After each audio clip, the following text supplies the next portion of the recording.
Welcome back to the Strength and Speed podcast. I'm your host, Strength and Speed owner and Conquer the Gauntlet Pro, Evan Preparis. I've got a guest with me on the line. Before we get to him, though, a quick word from this episode's sponsor. This episode is brought to you by Volition Chiropractic. If you're in the Kansas City area, go check out Volition Chiropractic. It is run and owned by Alexis Buford. So if you're an OCR athlete that races Kansas City, you've probably seen her at races. She usually goes up to NORAM or OCR World Championships, goes to some Savages, some Spartans. New chiropractor and sponsor of the 2021 CTG Pro Team. So by the time this episode airs, I'll have had my first appointment with her. So looking forward to it. But I know her from racing and very good, very knowledgeable. And, back when we're training with KCOCR, we often ask her questions for her professional opinion. So super excited about that. All right. Joining me for today's podcast, I have Andrew Potter. Andrew, say hi real quick.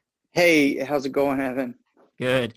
I'm going to breeze through some of Andrew's bio, and then we're going to kind of jump into a whole bunch of different topics. So Andrew's a military veteran, served in the 82nd Airborne and the 75th Ranger Regiment, also did 3 tours to Afghanistan, and then went on, competed in a whole bunch of different things, ran cross-country in high school, got into triathlon, got into climbing, does a little bit of OCR now. He's podiumed in every OCR he's done, only done a couple of them, about 3, but still very impressive. And then also owns a co-owner of a business, right? ROKC, the climbing gym, which is actually several gyms in the Kansas City area, and has some other kind of side projects going. So Andrew, welcome. Yeah, thanks for having me, Evan. Cool. So, there's a lot I want to talk about, and I'm not sure where to start. So let's kind of start with the military stuff, and then we'll kind of move chronologically through some of your triathlon and then into some of your business stuff because, like I said, you just got a lot of really interesting stuff. And you're a great athlete. I think the only 2 times I've run against you, you've beaten me. put a pretty good gap on me over the 5K distance. So let's start with like I said, let's start with military. So why did you end up going into the military, and why Ranger Regiment? I grew up. My dad was career military. Got out as a colonel in the early 2000s. Retired here in Leavenworth, and I've ever since I was a little kid, from playing with the G.I. Joes and moving all over the world, and moving back to the States from 1998, where we were last stationed, I just knew I was going to go into the Army. Like I didn't think there was anything else for me. Like that's just what I was going to do. And so my dad had gone through Ranger School as a young captain when he was a commander in the 101st Airborne back in the mid 80s. And so that was just what I always wanted to do. I always knew I wanted to be an infantry officer. I always wanted to join the Army. So, I went to school at University of Central Missouri on a, 4-year ROTC scholarship, commissioned in 2009, and then went straight through the whole, rigmarole of officer schools, infantry officer basic, and then airborne school and Ranger school, and then went straight to the 82nd Airborne, and was a rifle platoon leader, and then got the scout platoon, and then went to Afghanistan in 2012 as a scout sniper platoon leader, and then came back. And the natural progression for me at that point was to find my way to the Ranger Regiment. So I pinned captain while in selection for the Ranger Regiment in 2012.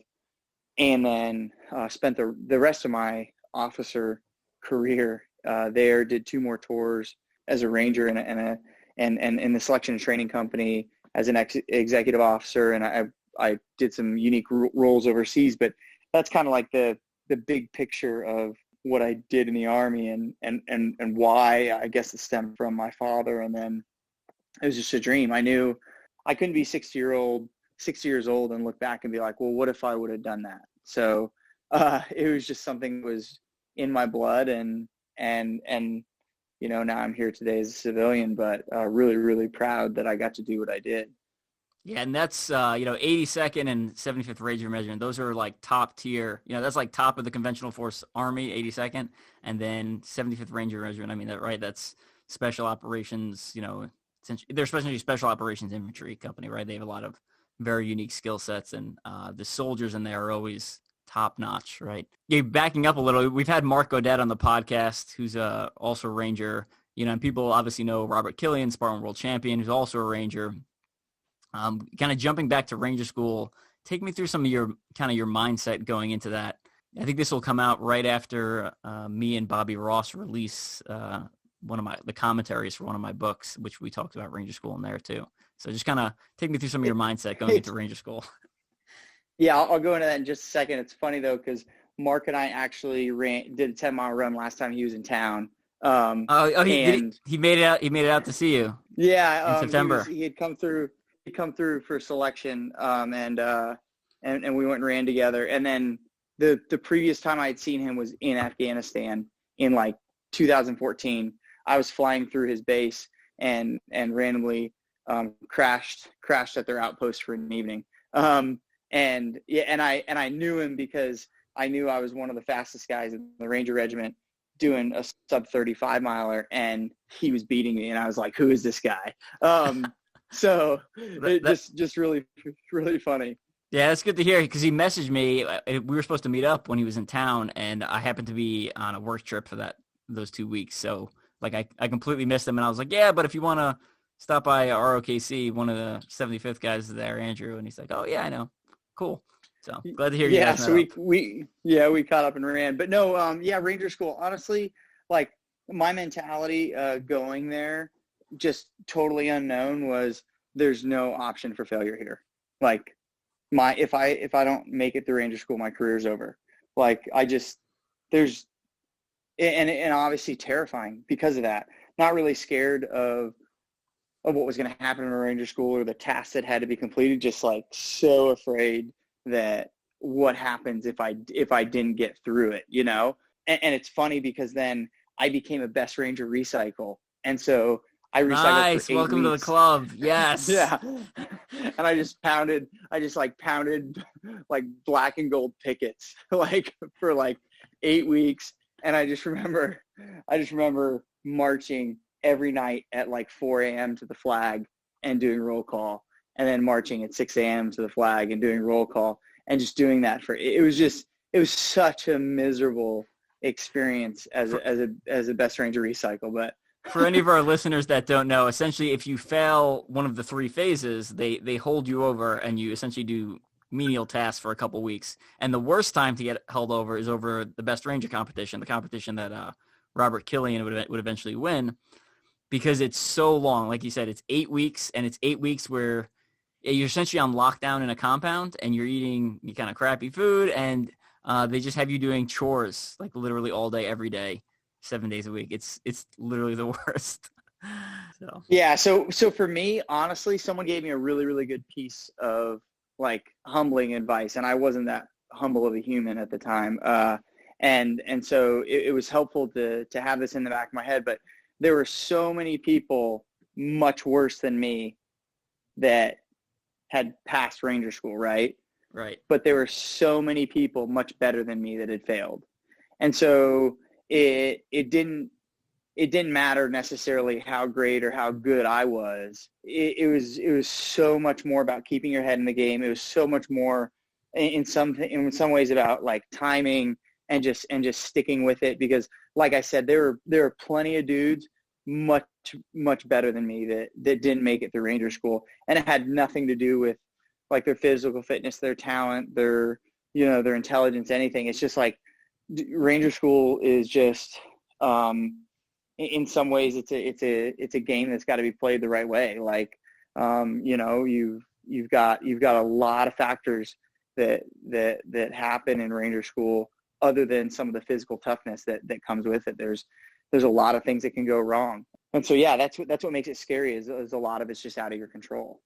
Yeah, I used to say it's like a third your skill, a third greater roulette / kind of like which patrol you get, and then like a third who's graded with you, right? Because there's usually like 2 other guys, or maybe depending on what phase, right? Like maybe 3 or 4 that are graded at the same time. And if those guys aren't doing well, then you're not going to do well, because you can't carry everyone's weight. So yeah. I mean, I failed in Florida phase. I failed the best lane I had, the best lane I ever had. I was like, there's no way I fail this lane. And he literally told me, he was like, you were the worst Ranger I've ever seen. And I was just like, it was 4th of July.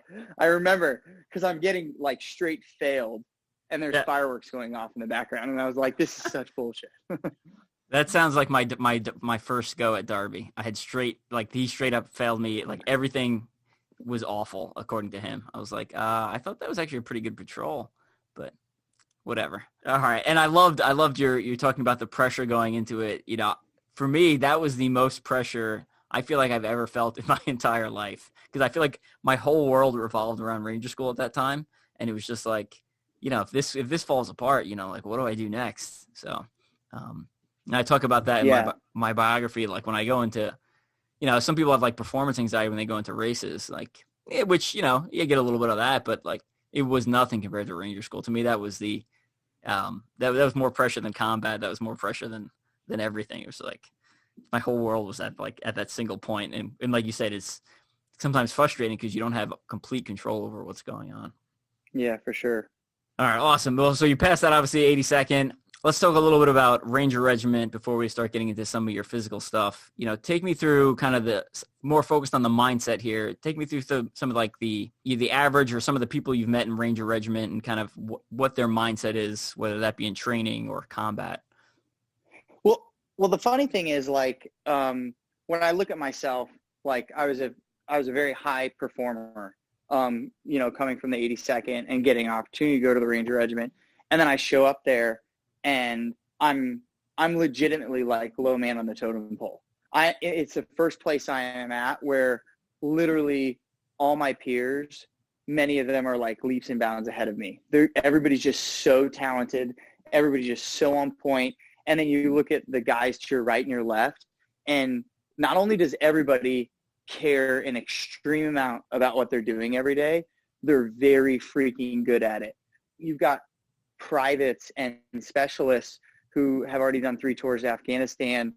They've got their Ranger tab, their scroll, their Ranger combat scroll. Like there's so much more experience than you, like in combat. And so mentality wise, you're going in into a unit where your platoon sergeant might have 10 or 12 deployments to Afghanistan. So in some ways you're so far behind and so overwhelmed with, you know, the people around you, but you're also, you know, motivated and inspired because everyone around you is freaking rock solid. Everyone around you is so good at their job and so good at what they do. And yeah, you know, every unit, every organization, there are people that aren't that great, but it's on a different level in the Ranger Regiment. Like the standards are so high. It's the only place, and I was in the selection and training company. So we ran RASP and RASP 2. It's the only place I've seen a battalion commander literally get chosen for battalion command and then fail the ruck march, and they say, hey, you're a non-select, and literally turn a battalion commander away and say, you are not getting this battalion. Because yes. So if anyone getting a battalion command is obviously a big deal. It's a very hard position to get, and getting one in Ranger Regiment is like very, very hard, right? Like that's like the battalion. If you're an infantry officer, that's like the battalion command to get, essentially. That's my opinion, you know. And I feel like there's plenty of places in the Army where you don't necessarily seek perfection from a battalion commander, and you know, if they don't have, if they're not perfect, like there's things that you can get by with, and it's not a big deal. Like you don't care if your battalion commander is the fastest 12-mile road marcher, and in the Ranger Regiment they're like, no, we do care. Like we do care that you are literally the best at everything you do, or you can like beat feet, like go find somewhere else to command. And so the standards are so high there. It was always high pressure going in. Like from a mentality perspective, it was, I mean, selection alone is freaking terrible just from the perspective of mentally you never know where you're at. Well, you get to the Ranger Regiment and there's a extreme expectation to perform at all times. And you want that for yourself, you want that for your soldiers. And then you're going overseas and doing some of the most challenging missions. So the beautiful part is the team that's surrounding you is so talented, it's hard not to perform.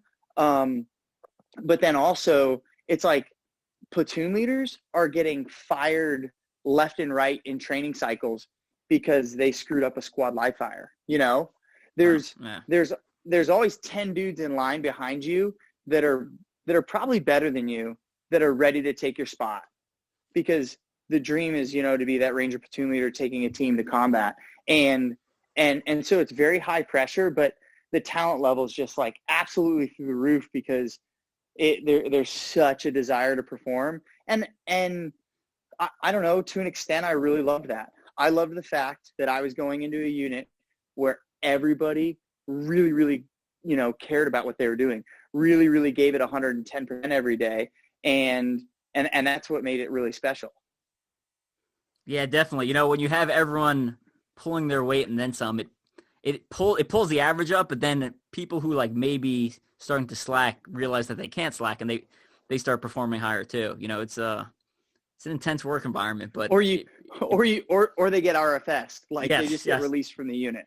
Like, bye. Like, I mean, the Ranger regiment doesn't play around. Like they let guys go every day for not meeting standards. Yeah, that's one of the benefits you have over the regular Army, where there's usually not too many places to send people out of a conventional Army unit versus Ranger regiment. No, not without like 9 months of remedial training and paperwork, a whole stack of paperwork. Yeah.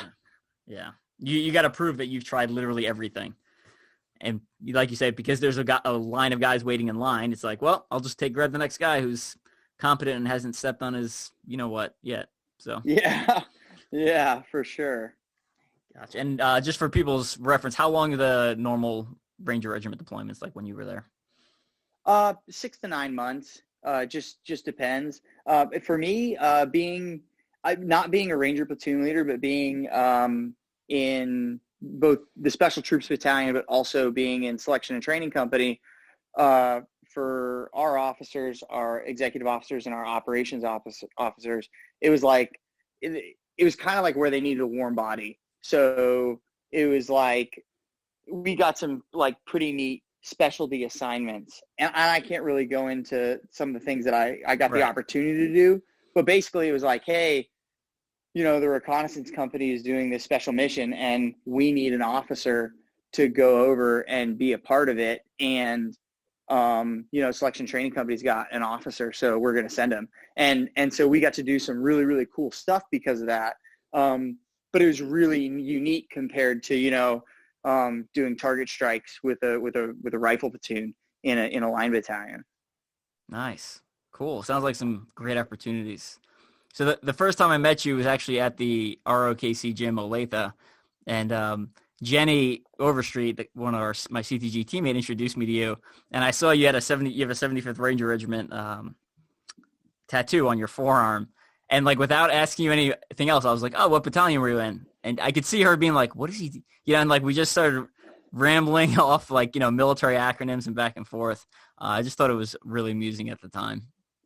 Because it's funny. It's actually it's on my bicep. It's the DUI. And I think the reason I like it is because, for the most part, most people just think it's a family crest. Nobody really understands it. But if you see it and you understand it, then you understand it. And that's what I really appreciate about it, is most guys who weren't like in special operations somehow probably just don't know what it means. Right. I would say even the conventional Army, like not every you probably have to be an infantry guy to even know what that means, and you probably have to be a fairly motivated infantry guy. Yeah, that's true. That's very true. Like, because I've had people in the conventional Army ask me questions, and my teammates questions about special forces, and I was like, have you read a book? Like, they'd be like, how many people have you strangled? And I was like, what? It's like, I'm not strangling anyone. Like, if I'm strangling someone, like, things have gotten way out of hand. Like, and especially as an alt, right? Like, we are several layers deep into like the, things have gone severely wrong at that point. But it's just, and they're just like, so they basically see Rambo and they're like, well, that's what you do. And it's like, well, no, I mean, yes, Rambo is a Green Beret, but like, it's a lot more complicated than that. You don't just like run around shooting things, right? Well, it's like people thinking that dudes in the CIA are Jason Bourne. Correct, And I'm like, yeah. actually, most of those guys are nerds. Like Huge nerds, yeah. Super good dudes, super intelligent Agreed. dudes, but not operators. Like it's different. Yeah, very different, yeah. It's a lot of paperwork over there. Everything is paperwork. So much paperwork. Yeah. All right. Let's start jumping into some of your athletic stuff, right? So, kind of we were talking about this a little bit before we started recording, but how did you find triathlon, and kind of take me through your athletic journey there?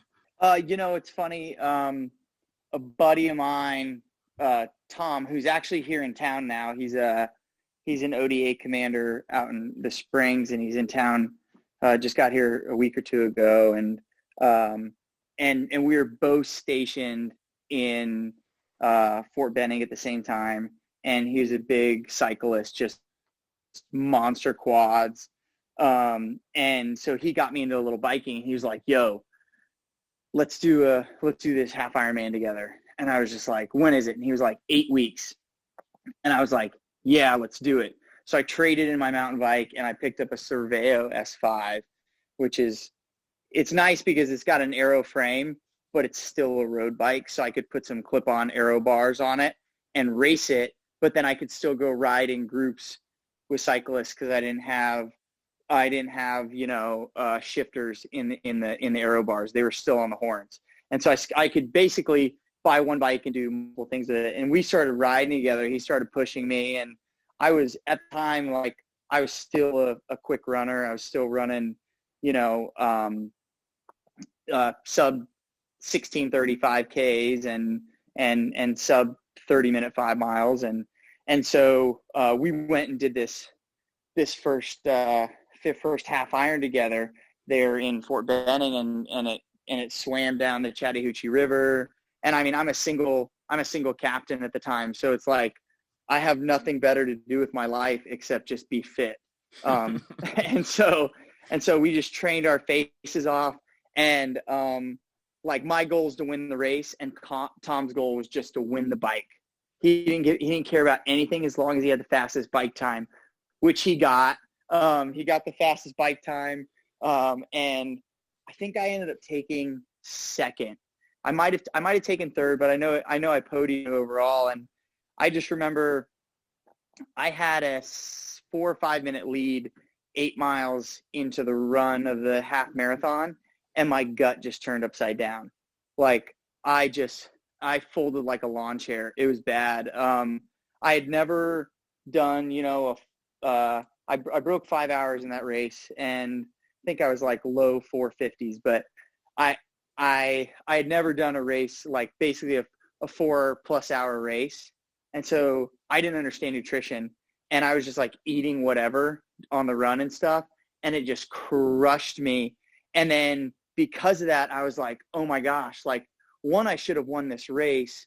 2, like, what just happened to me? Like I had done so well and it collapsed. Like, I have to do this again. Like, I have to redeem myself. So I started picking up sprint races and going, and I podiumed in another sprint up in Atlanta. And then like I just kept picking up races, and I did the same race the next year. And I think I cut maybe 20 minutes off my time. I can't remember if I broke 4:30 or not, but I believe I did. And so, yeah, triathlon just became something that I really enjoyed. And then my goal was to qualify for Kona at, what was it? Savannah. Is it Savannah? Savannah's got an Ironman qualifier there, I believe. And I'm not a great swimmer, and it's a downriver swim.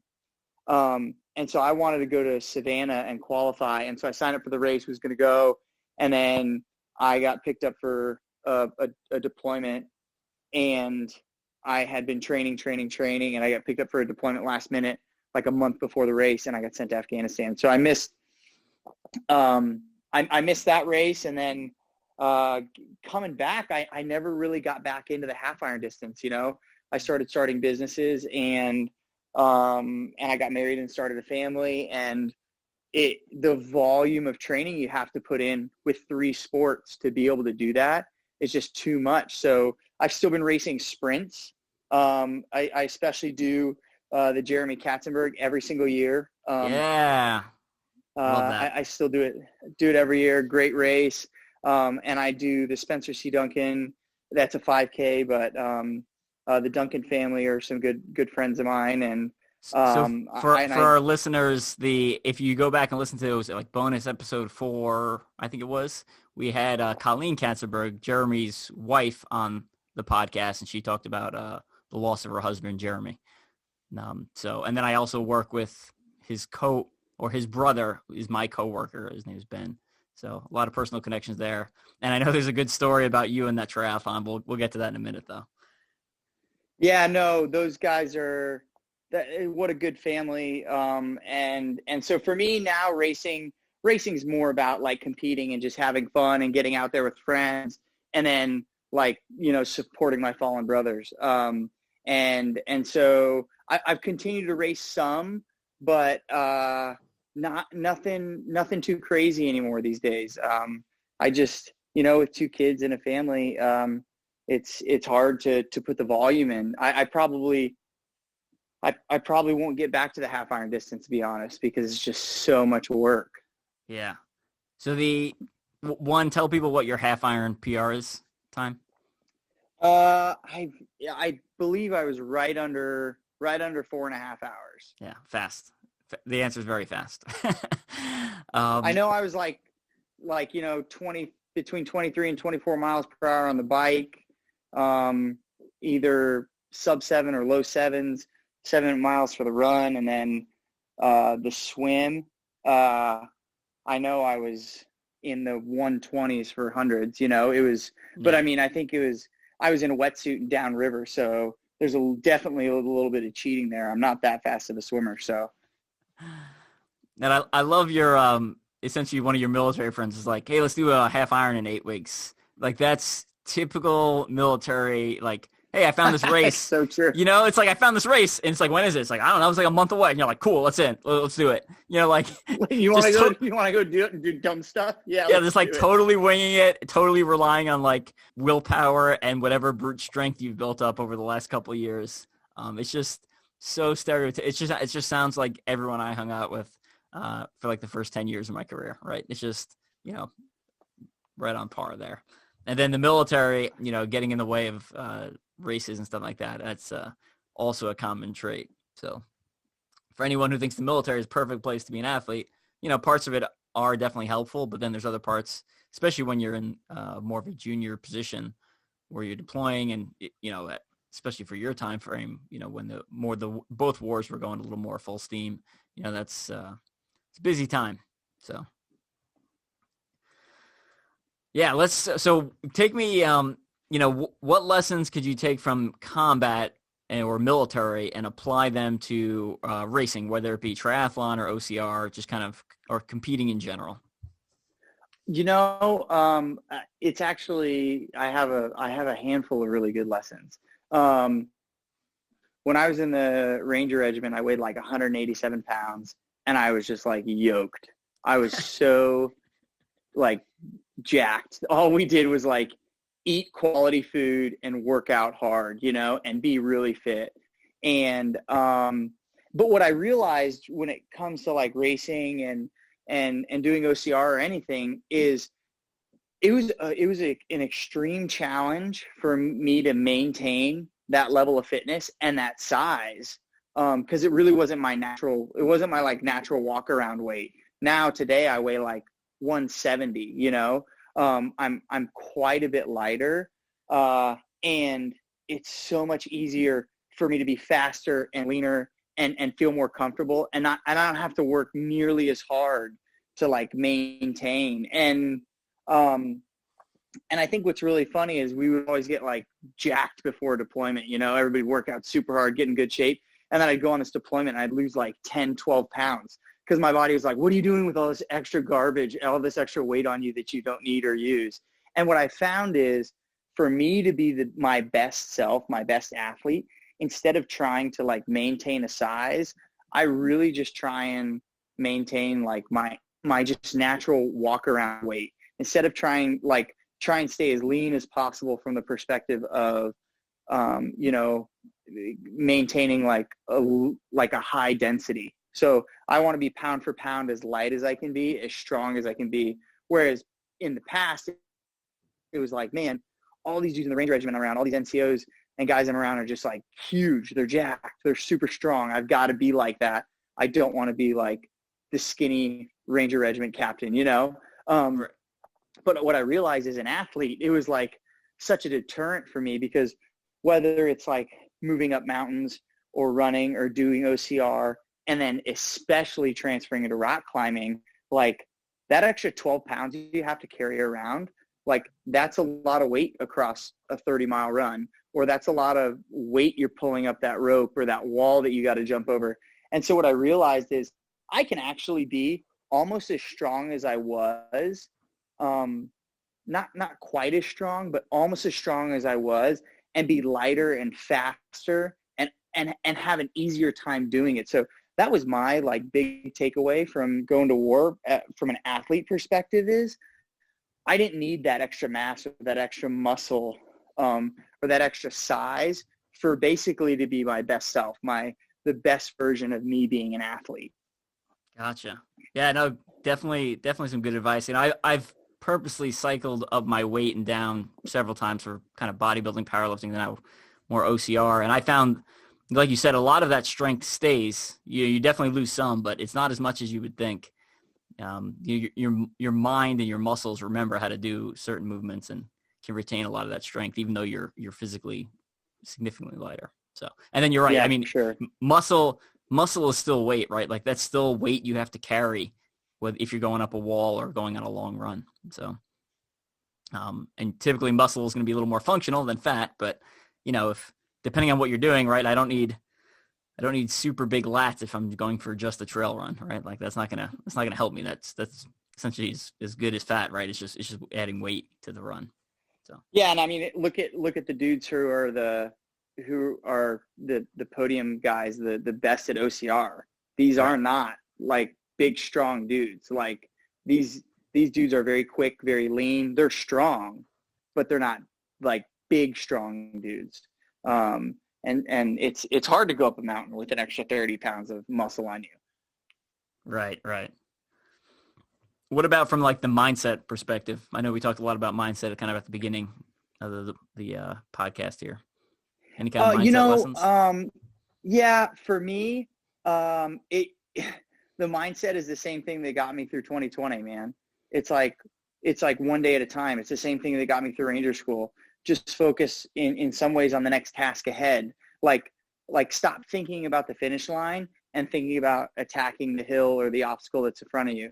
Stop thinking about like how bad your legs hurt and think about how you got to get through the next 100 yards or you've got to flip this tire a certain distance. Like stop thinking about how much is left and just accomplish what's in front of you. And what I found with that, whether it was going on a deployment or getting my business through a tough time or getting through a really grueling race or something, what I found is that helps me get to this like dark place where I'm just focused on what I'm doing right now and crushing that one task. And then it allows me to crush every task. And when I crush every task, I usually perform really well. But when I try and think about the race or the deployment or the year in its entirety and all the things that are going to suck or all the things that could go wrong, it can be really, really overwhelming. Like, how am I literally going to get through this? Like, how am I going to go out and get in a gunfight every other day or every couple days for a year? Like you can't think of that. Like you can't think, oh my gosh, I've got a 20-mile race through the mountains and I just did one of the hardest hills I've ever done and I'm only 3 miles in. Like you can't be thinking like, well, what's the next hill going to be like? And what's the next hill? You just got to kind of put one foot in front of the other and keep moving, find that special place. And that has really translated well for me to accomplish things in really challenging situations. Love it. Absolutely agree. Great advice there. Now, you mentioned it a little bit just now, but let's talk a little bit about your businesses, right? Because you're fairly diversified and have a lot going for you. So just kind of take us through those and yeah, go ahead. Yeah, so we've got ROKC, which is our climbing gyms, and my brother's my business partner there, and we've got 3 facilities, one up in North Kansas City, one in downtown, which is a bouldering gym, and then our newest facility is a almost 40,000 square foot full service facility with 50-foot climbing walls. We have a full workout space, saunas in the locker rooms, a full coffee shop and bar. I think 20 something classes a week now between like yoga and HIIT training. And so it's really a full service facility. And then, my brother and I also partnered in Brave Enough CrossFit, which is primarily owned and managed by Anthony Madonia, another veteran guy that was on a Marine, and he was on presidential security for George Bush. Freaking awesome dude, awesome athlete. Was a games athlete with Bricks CrossFit out in California, and just great human all around. And then we also have a software company, and we build point of sale and client relationship management software for the fitness industry. So you got to think like member management and client relationship management, signing waivers, booking classes online, coming in and getting on an iPad app and filling out your family's information, and then purchasing something. Like, we build the tools to do all of that. And so that's the majority of our businesses that we got going on. But I guess I don't really want any more. Well, the listeners have heard me rave about your gym several times because it has literally the largest climbing wall I've ever seen in my entire life. We're talking height, length, total surface area. I mean, it wraps around like the one side of the building and then parts of the sides. And then, I mean, it is just enormous. And I really like, one of the things I really like about your gym, it's also something I like about Otherworld Fitness, an obstacle course racing gym in Maryland, is like, if you belong to your ROKC Olathe, like, you don't need another gym, right? Like they have free weights, they have, like you said, the sauna, they have classes, they have the climbing. So it's like an all-in-one facility. It's and then the cardio machines. It is super nice. If anyone wants see pictures, I mean, you can head over to their website, or I wrote a review for you guys about on Mud Run Guide. You can search for it, ROKC Mud Run Guide, and it'll come up. But yeah, give people a plug where they can find you, your website and stuff like that. Yeah, you can go to climbkc.com, and then there's a tab on the top right where you can click any 3 of our locations in the city. And to be honest, like, our goal was to build a place where you could come for the day. You could get on really good internet at a coffee shop, get some work done, go get a sauna session, get a workout in, take a class, go climb, drop your kids off at our child watch, or just, I mean, you could legitimately spend your day there. And we do have people that do that. And so we just wanted to make it a place that could feel like home for people. They could come meet other great, humans that are having a blast, and then when they're all done, grab a beer at the bar. I mean, and that was the dream, and I think we're close. And we talked about your gym earlier on a couple months ago. You guys opened literally probably 3 days. Like, you had like a soft opening like 3 days before you went into lockdown. How have you been dealing with that whole situation? Yeah, that was hard. It was really hard. It was about a week. We had to lay a bunch of staff off. Fortunately, we had made some good financial decisions, and that allowed us to keep all of our senior staff. So kind of the team that runs the show, our general managers and our managers, and our fitness director, Jenny, and so we got to keep kind of the core team.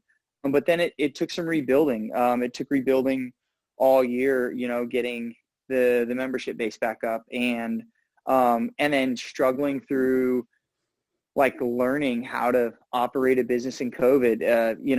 Our government, and politics is not something I like to get into, but our government was in some ways very disorganized during this entire thing, where, you had the federal government saying and doing one thing, and then you had the governor or senator here doing one thing, and then the mayor here saying or doing one thing, and a city council here, and nobody was on the same page.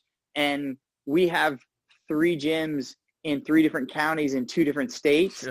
And literally some of the counties had different regulation than the city within the county, which was different than what the state was saying. And so for us, it was just like it was a major challenge to even understand how to operate, how to do things, quote unquote, the right way versus the wrong way, because 1, no one's ever done this before. But 2, it's just like the messaging to, people. Like I've got, a gym in one state that might get shut down, but my gym in the other state might stay open. And it's like, so yeah, that was a real challenge. I don't know, like, in the end, my biggest takeaway is this. What I don't want is I don't want people feeling sorry for me. I chose, and my family chose, to start a business. We chose to swing for the fences, and we chose to try and knock it out of the park. And with that comes the potential for failure. It comes for the potential for me to lose my home or have to file for bankruptcy or lose everything I have, right? But like, I chose that. So for me, we feel really honored and blessed and fortunate that we've made it through this so far. And it just sucks to see how many businesses have not made it. But like for us, I couldn't even tell you why we made it, it's just like we did. And I'm thankful for that. But for me, like I chose this life. I chose to do this. And so I definitely don't need, people feeling sorry for the hardship we had to go through. Because in the end, I believe when we come out of this, that hardship will have made us stronger. I love a lot of the things you just said. Your mindset from the military, I can see in your mindset as a businessman, right? Like it's like you're taking quotes from my brain and you're like speaking them back to me. So, yeah, just kind of you choosing your own path and accepting responsibility, good or bad, of the outcome. That's like typical military stuff to me. Like especially in the special operations community. Maybe a little less so in the conventional forces, but. No, I think it's really important in leadership. If you look at a real leader takes responsibility for their actions and the actions of others, Yep. And it's not fair for me to say, oh, my business failed, I'm going to blame somebody else. My business failed or this didn't go the way I thought. I want to feel sorry for myself and blame somebody else. No, I chose to do this. And guess what happens when you open a business? You could open a business and a pandemic could happen. And like, ain't nobody can plan for that. So figure it out, like, and don't go walking around like, blaming somebody else. I chose to open a business. That was my decision. So if it doesn't go great, like I got to be able to take responsibility for that. Like no one else is going to do that for me. So, yeah, I'm glad we are where we are today, but definitely a crazy year. Yeah. I think you explaining it from the business side for those of us who are racing, obstacle course racing, we're trying to sign up for races and races are getting canceled. That's similar to what a lot of the race companies were dealing with, right? With like different counties and city regulations and, them changing their mind from week to week and the federal government changing their mind comparing what the states, it's just things are always a lot more complicated than they seem at the racer level when you're like, well, you just say you're going to have a race and then you have people show up, right? It's always a little more nuanced than that. And there's a lot more that goes into a race than I think most of us realize. And like I just said, a lot of the things you said, this will be released right around the time me and Bobby Ross are doing the commentary for my book, Ultra-OCR Man. So I think if anyone's listening to this, go back and listen to the commentary we provided. I think you're going to hear a lot of the same things Andrew is saying, spoken from my point of view, but similar mindset, and it explains why I get along with you really well. So just kind of gotta leave it at that. All right, we're gonna start wrapping it up. Real quick, I want to talk a little bit about climbing before we have to go. I started getting I started going to your gym and getting more into climbing. You know what? Obviously, to get better at anything, we need to practice, right? You need to, mind-numbing practice until, you just, since it's like banging your head against the wall. You just keep doing it, and eventually you get better. Is there any kind of secrets to getting better at climbing besides just figuring it out as I go, right? Because, you watch some really good climbers, and they're doing routes, and you're like, oh, I could do that. And then you go up and, like, touch the holds they were touching, and you're like, how is he even holding onto this wall, right? Like I have just my fingertips on here. So give our listeners some climbing tips here. Yeah. So for climbing, like you said, practice. You just need to start by just doing it more, right? But the next thing you need to do is really focus on technique. The climbing is a game of leverage, right? It's a game of taking your body weight and getting it off of your arms. So if that means bettering your flexibility so you can put a heel up and then, press your knee into the wall and get your hip closer to the wall so that the weight of the heaviest part of your body, your two legs, is sitting on that heel and not on your arms, that might be 10 extra pounds that your arms aren't holding on to. So technique and working on flexibility and understanding better technique is really, really, really important. But that does come with just like practice and time. There's no real trick to the trade. In fact, the only thing that can increase your climbing performance, the only thing is a pair of climbing shoes. If you're in some like ratty old, don't fit properly beginner climbing shoes, and you upgrade shoes, that can help increase performance, but nothing else can. And yeah, it just takes time. It takes focus. And my suggestion for people is you're going to go into a climbing gym to climb. Don't bring your phone with you. Leave it in your car and just focus what you're doing for the next hour and a half, enjoy it. And then the last piece is resting between climbing. People like to get off the wall and they rest for, let's say, 1 minute, and then they jump right back on. And next thing you know, they've done 30 minutes of climbing and they're completely burned out, or they're flash pumped. Like their forearms literally can't hold on to the shampoo bottle when they go to shower that evening, right? So the thing is, when you're going to rest in between reps or in between climbs, you need to get like full recovery, which is sometimes like 3 to 5 minutes of rest. You can't just like jump on a super hard, try it, come down for 30 seconds. Although there are styles of training that do that. If you're a new climber, you need to be getting some decent rest in between your reps. And it's such a desire to want to get back on the wall after that climb defeated you and try and get it. So yeah, I mean, focus on technique and getting some good rest between climbs, Very good answer there. I mean, that's what, right, power lifters, when they're going for their max repetitions they're resting for several minutes, right? It's different than bodybuilding training, which is a lot shorter rest periods, and way different than high intensity, which is like no rest periods, right? So someone asked me this on one of the Q&A podcasts a little while ago. I'm just kind of curious to see the climber's perspective. So what do you do when your arms get pumped out? Right? Like you can feel the blood in there, your arms feel totally pumped out. What do you do at that point? If you want to am I still on the wall or am I on the ground? Let's go with both. Here. Okay. So I'm on the wall and I can tell I'm getting pumped or flash pumped.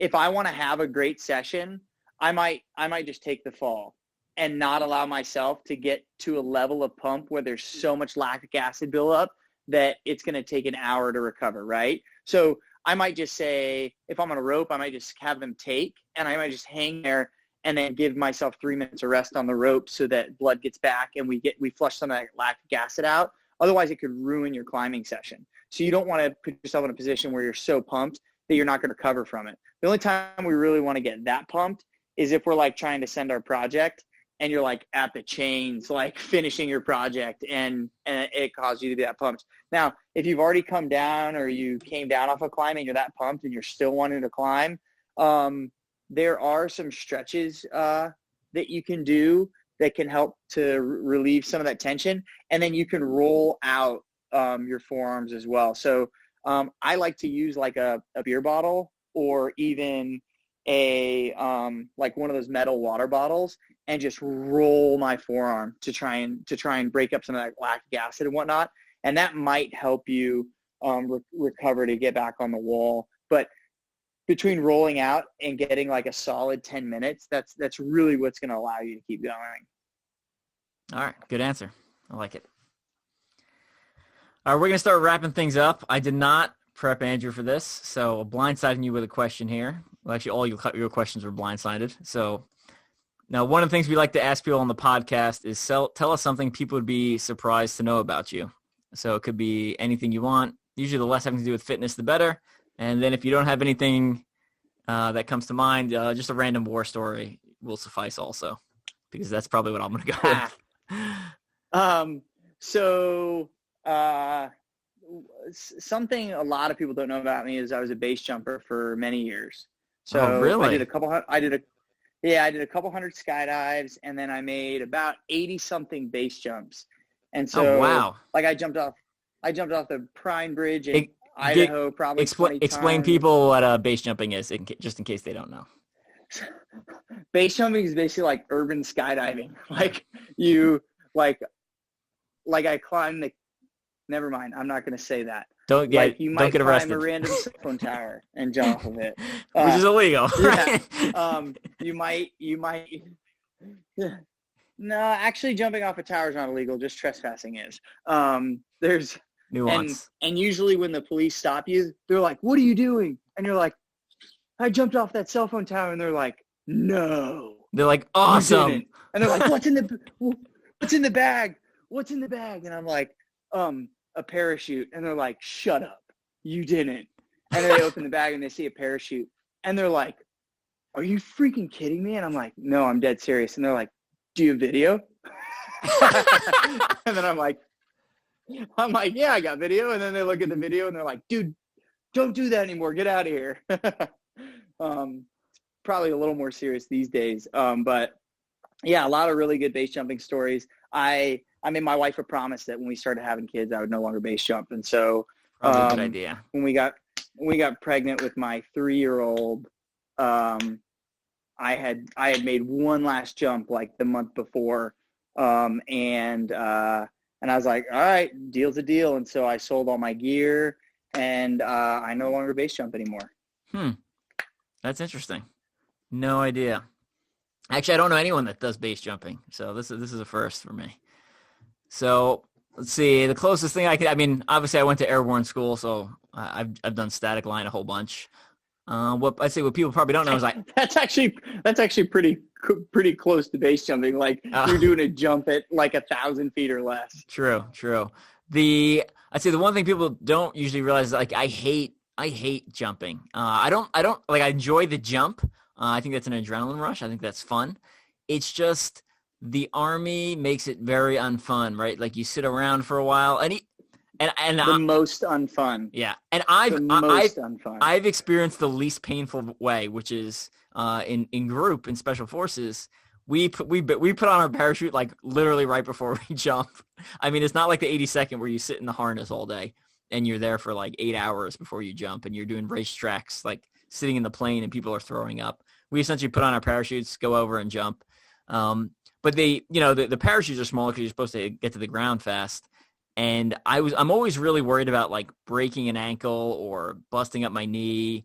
And, especially when I started racing, it was like, oh man, if I break an ankle here, that's like months of training to just go completely flush down the drain. So I just viewed it as like an unnecessary risk a lot of the times. Yeah, I was always nervous. You still there? Yeah, I was always nervous coming out on an Army jump because it was like, yeah, I'm here. It was always like, man, why am I coming down so fast right now? This is gonna hurt. Yeah, because you hit like a sack of shit, right? Like what people see parachute videos, right, or skydiving, and they like, they flare the chutes at the end and they land and they like walk off, right? Like in the Army, it's like feet, it's supposed to be like feet, calves, thigh, butt, and then shoulder, and then you're supposed to like flip over. What most people do is like feet, head though, right? They just like slam into the ground. So I'm like, go watch like an old World War II film of dudes just smoking the earth, like under a parachute, and it's no different today. Like, correct. Like it's no different. So a serious story is one of the guys from my military fraternity actually broke his back on a jump. What year was that? I don't know. It was like 2008 or something like that. So that was pretty scary. But one of the guys in my Q course class jumps, and his chute he shoots cigarette rolls, right? It's like it doesn't open all the way, right? So he pulls his reserve. He pulls his reserve late, mind you, because there's like in the Army, if you pull your reserve, they yell at you essentially. If you didn't need to pull your reserve, it becomes like a big issue. So he pulls his reserve late. His reserve opens and he slams into the ground, and he was a pretty loud guy. And I remember the rigger goes running up to like check on him, and my friend's like, "You mother!" and he starts cursing at the dude. He throws his helmet at the rigger. He's like, "You packed my chute wrong." He's yelling at him. He was fine, but he left like a set of boot prints on the ground. Like he slammed hard, and he was a big dude. He was like, 250, all roided out type of guy. He was a big dude. He's actually in the documentary 2 Weeks in Hell. His name's Josh. So Josh Comstock. Yeah. He's in there. He's bald. He's huge. He's the biggest guy in the documentary, but good times. That's the Discovery Channel one, right? Yeah, it was the Discovery Channel one. Yeah. So it was filmed. Good times. It was filmed. I went to selection, went on deployment for 14 months, came back, and then entered Q course. The guys that went to selection and then right into Q course, those are the guys from the documentary. So all the guys from the documentary were like in my Q course class. It's kind of funny. Just because I was in the Surviving the Cut documentary for Ranger School. Oh, were you really? Hopefully you're in better light than some of my friends are. Yeah. Oh no, it's bad. There's like one time I'm just like getting screamed at. Actually, you want to hear like the funniest war story I have? There's this like super embarrassing moment where I'm around a burn barrel and the interviewer guy asked me like, "How do you guys feel about Ranger School?" And I'm like freezing because we just got out of the pond, and I'm like, "At least we're still here." And I was overseas with one of the SEAL teams, and I was commanding this base, and someone on the SEAL teams like saw it. They were watching Survivor Cut, and they were like, "No, it's Captain Potter." And so I get a phone call, and they're like, "Sir, we need you in here right now." And I was like, "I'm on my way over." And I get over, and it's the entire SEAL team in there, and there's this big screen in there, and I open the door to their like shipping container that they're operating out of, and it's this whole SEAL team and this big screen, and then me on it, bald around this burn barrel. And as soon as I walk in the door, they push play, and it goes, "At least we're still here." And I was like, "No! How did you find this?" Oh. I spent that whole deployment just taking so much shit. Yeah, that's what's funny. Like all those documentaries that have military stuff in them, when those actually publish, people in them get shit from other people in the military, right? Like it's not viewed as like something. It's not like, "Oh, cool, you were on TV for a documentary." It's like you're a loser. Like here's a time you look stupid, or here's something stupid you said. And they just kind of rub it in your face. Yeah. One of the guys in my Q course was in, and I actually never watched it. There was like a documentary about, freshmen at West Point. And one of the dudes he said he was in a bunch of the episodes. I never got to see it. He's like, "Please don't watch it." He's like, I don't want to talk about it. So, and the other funny thing, before I didn't have a choice. I was in Ranger School. Right. Yeah. They just show up and start filming. You already signed away all those rights. When we were in Ranger School, Surviving the Cut hadn't come out yet, but there was another documentary about Ranger School. There's been a couple of them over the years. And we were actually at Ranger School. We were on one of the breaks. We were watching one of the History Channel of Ranger School while we're in Ranger School Recycle. And the funny, they try to make it all dramatic, but us watching it who have been through it, we're like laughing at the other students suffering because it's like, oh, I know what this guy feels like. Right. And like, you can see guys who suck or they're shamming or they're, doing whatever. And like we were laughing hysterically at parts you're not supposed to think are funny. But well, it's hilarious because anytime they want to talk about like Ranger School, they always show people like jumping in helicopters into the water, and like they show the show at graduation where some dude's like karate chopping some dude and Ozzy rappelling off the tower and all this stuff.